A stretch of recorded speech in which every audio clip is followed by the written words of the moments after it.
Myanmar is set to hold a major peace conference tomorrow.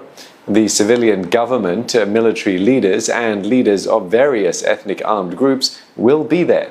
The conference, the fourth since 2016, is widely seen as the nation's roadmap to peace, and it comes less than 3 months before the general elections in November.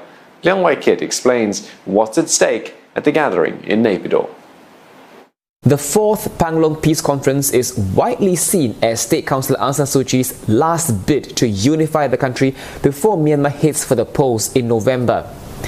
Breakthroughs will be vital because Ms. Suu Kyi has placed a premium on bringing peace to the country.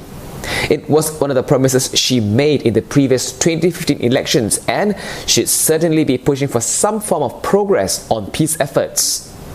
So far, under Ms. Suu Kyi, 2 more armed groups have signed the Nationwide Ceasefire Agreement, or NCA, bringing the total to 10 out of some 20 armed groups across the country. The government considers signing the NCA as a prerequisite to join the peace process. But as with past conferences, the government has invited armed groups that have not yet signed the NCA, as it needs to involve as many groups as possible to reach a comprehensive agreement. The Arakan Army, an armed group that the government declared a terror organization in March, will however be excluded. One of the key stakeholders at this conference is of course the Myanmar Army. But with the men in green, it's also not been a smooth journey. Though it's shown it's open to the peace process, through the several ceasefires it's called in recent years, Army Chief Min Aung Hlaing recently said he's frustrated with the slow progress.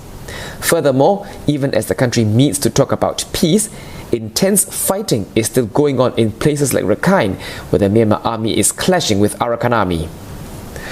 The peace process in Myanmar is set to be a long-drawn one, but observers say that the country has taken positive steps towards it. And although talks will take a step back during the elections in November, experts say it's important for the peace momentum to carry on via informal meetings. This will ensure that talks can quickly get back on track once the next government is formed after the elections in November. Liang Wai-kit, CNA.